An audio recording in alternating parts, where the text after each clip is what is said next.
आज तो गर्मी बहुत तेज थी। सब्जी वाला बाहर आया हुआ था तो वर्षा जी भी सब्जी खरीदने बाहर आई थी। अब बेटी और उसके बच्चे यहाँ रुकने के लिए आए थे, इसलिए कई तरह की सब्जियां उन्होंने खरीदी थी। आखिर आते ही कुछ न कुछ नया खाने की डिमांड जो हो चुकी थी। वर्षा जी अभी बाहर से काफी सारी सब्जियां खरीद कर उस भारी बैग को लेकर घर में आई ही थी कि देखा पूरा कमरा फैला हुआ था। सोफे के कवर कहीं और पड़े हुए थे, सेंटर टेबल पर रखा हुआ था। गुलदस्ता तो कब का नीचे फैल चुका था। चिप्स और कुरकुरे के खाली पैकेट जहां तहां पड़े हुए थे और उनके दोनों नाती समर और विराज अखबार के टुकड़े कर उसके प्लान बना बना कर उड़ा रहे थे।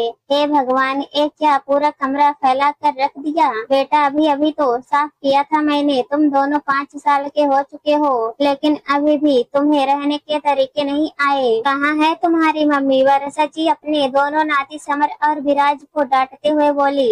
नानी, जब देखो आप हमें डांटती रहती हो। ये मत करो, ओ मत करो, इससे तो हमारे घर में ही भले थे। समर तुनकते हुए बोला।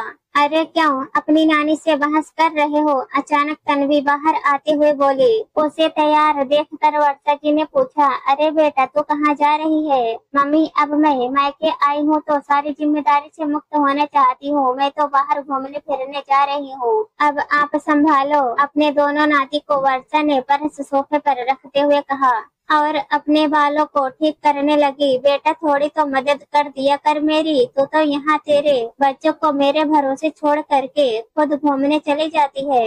अब मैं घर का काम करूँ या उन्हें संभालूं? और फिर ये दोनों तो एक जगह टिकते भी नहीं है। वर्षा जी ने कहा, क्या मम्मी आप भी हद करती हो?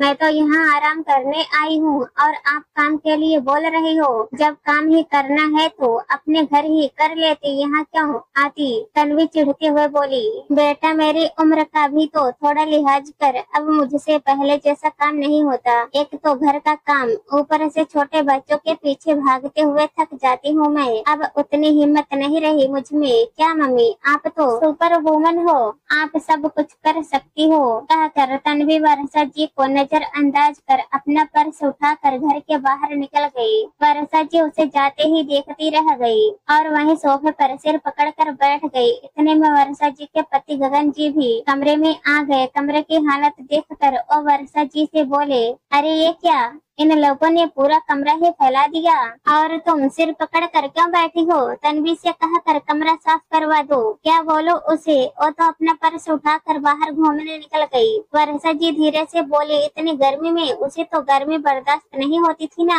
गगन जी ने कहा, घूमने के लिए गर्मी क्या सर्दी क्या, निकल गई हो। वर्षा जी ने लंबी सांस भरते हुए कहा। गगन जी को समझते देर नहीं लगी कि तन्वी अपने बच्चों की जिम्मेदारी वर्षा जी पर छोड़कर घूमने जा चुकी है, जैसा कि वह अक्सर करती थी। लो चलो मैं साफ सफाई कर देता हूँ, तुम खाने में कुछ दलिया खिचड़ी बना लो। नहीं नाना जी, हमें दलिया खिचड़ी नहीं खाना, समर ने कहा। अरे नानी के हाथ की खिचड़ी बहुत टेस्टी होती है, खाकर तो देखो। ऐसी खिचड़ी तुमने कहीं नहीं खाई होगी। गगन जी समर से बोले, नहीं नहीं नाना जी, खिचड़ी नहीं खानी। समर के साथ साथ विराज भी बोला। उनकी बात सुनकर गगन जी थोड़ी देर सोचते रहे। अच्छा, पाँच पाँच तो खाओगे, बहुत टेस्टी होता है, गगन जी ने अचानक से सवाल किया। सुनकर समर और विराज एक दूसरे की शक्ल देखने लगे। आखिर उन्हें पता ही नहीं था कि पाँच पाँच खिचड़ी क्या होता है, पर क्योंकि शब्द नया था इसलिए दोनों खुशी खुशी मान गए। सुनकर वर्षा जी के चेहरे पर भी मुस्कान आ गई और वो खुशी खुशी रसोई में चली गई। पीछे गगन जी ने उस कमरे की साफ सफाई की और जैसे तैसे दोनों बच्चों को बिठाया। खैर थोड़ी देर बाद वर्षा जी ने खूब सारी सब्जियां डालकर खिचड़ी तैयार की और बच्चों को खाना खिलाया और खुद भी खाना खाकर अपने कमरे में आराम करने आ गई। लेकिन बच्चे शांत हो तब ना। आखिर कुछ देर गगन जी ने बच्चों को संभाला, उतनी देर वर्षा जी ने आराम किया और फिर वर्षा जी ने बच्चों को संभाला, तब गगन जी ने आराम किया।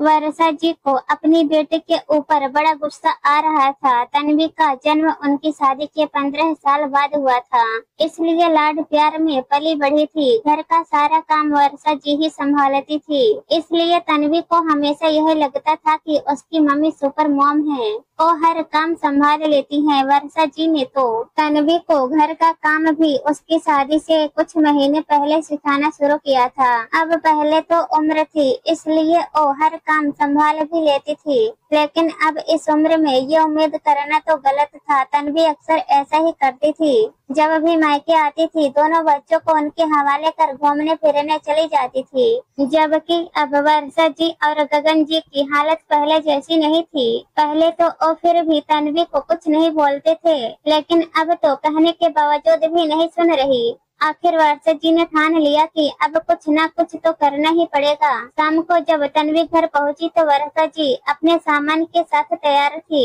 घर के बाहर ऑटो भी खड़ा हुआ था। उन्हें अपने सामान के साथ देखकर तन्वी ने कहा, मम्मी आप कहीं जा रही हो? हाँ बेटा, मैं तुम्हारे मामा जी के घर जा रही हूँ। वो अक्सर बुलाते रहते हैं पर मैं जा नहीं पाती हूँ। अब तुम यहाँ पर हो तो तुम तुम्हारे पापा को इस घर को संभाल लेना, मैं कुछ दिन वहाँ आराम से रहकर आऊंगी, वर्षा जी ने कहा और बिना तन्वी की प्रतिक्रिया जाने ही बाहर ऑटो में बैठकर रवाना हो गई। थोड़ी देर तक तो ओ वहीं वैसे ही खड़ी रही, फिर गगन जी के बुलाने पर अंदर आ गई। आखिर ससुराल में तो ओ संयुक्त परिवार में थी, जहाँ सास ससुर देवरानी जेठानी सब थे, जो बच्चों को संभाल भी लेते थे, सो काम करना मुश्किल नहीं होता था। लेकिन अब यहाँ अकेले दोनों बच्चों को संभालते हुए घर का काम करना तन्वी के लिए दुर्लभ हो गया था।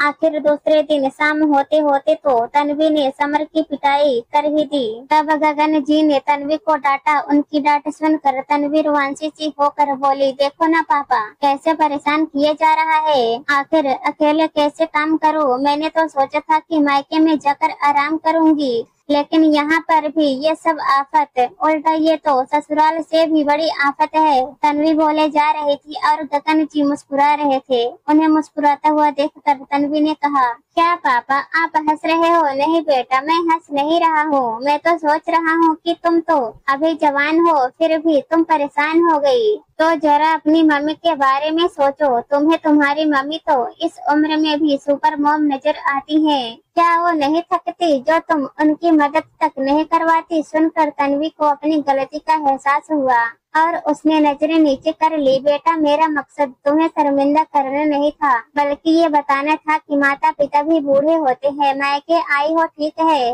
आराम के लिए आती हो, लेकिन मदद करने से तुम छोटी तो नहीं हो जाओगी। आखिर उनकी उम्र का भी तो लिहाज किया करो। अब तन्वी को ये बात अच्छे से समझ में आ चुकी थी, इसलिए उस दिन के बाद वो जब भी मायके आती थी तो वर्षा जी की मदद जरूर करवाती थी। हालांकि गगन जी और वर्षा जी ने कभी भी उसे ये नहीं बताया कि वर्षा जी जानबूझकर अपने मायके गई थी।